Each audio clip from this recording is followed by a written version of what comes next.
udah give up dengan pasangan mereka yang 10 tahun, 20 tahun. Untuk udah dilupakan gitu. Semua kebaikan tiba-tiba lupa gitu. Dan apalagi kalau udah bosen ya, kalau 10 tahun, 20 tahun rasa temen kan, kita kadang ngobrol juga udah biasa, nggak ada spark-spark lagi kan sebenarnya. Makanya itu harus intentional sih. Harus intentional, kita luangin waktu buat istri gitu kan, dan buat pasangan lah ya, kita ngedate bareng, kita apa bareng. Kayak ya yang... Masih kok itu? Masih harus dong. Harus dong. Kayak daily check-in, weekly check-in gitu ya, ngobrol deep, kalau sekarang dibilang deep talk. Itu harus ada gitu kan. Dan kadang-kadang dinner pun juga harus keluar berdua. Dan kadang-kadang kalau misalnya kayak ke Singapura atau kemana lah, ke Jepang itu berdua juga gitu, tinggal anak-anak gitu. Soalnya anak-anak penting nggak? Ya pasti penting.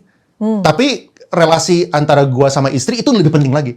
Soalnya kalau misalnya gua sama istri itu sehat, pasti anak itu lebih sehat lagi. Betul. Gitu. Dan kalau misalnya kayak nggak boleh kita prioritasnya itu salah gitu. Jadi anak itu prioritas di atas, itu nggak boleh gitu.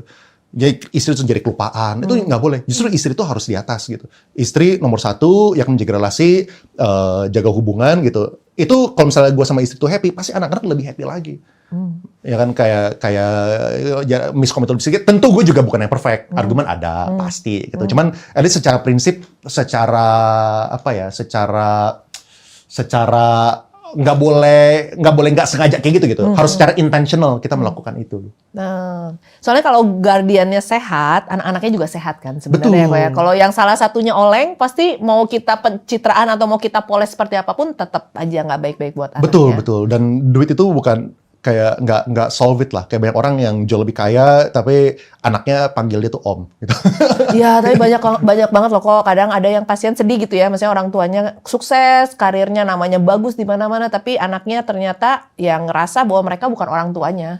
Benar. Karena nggak ada sentuhan emosional misalnya. Tapi memang full facility, semua didapat, tapi ya nggak dapat apa-apa sih sebenarnya. Benar. Itu juga menurut gue mistake.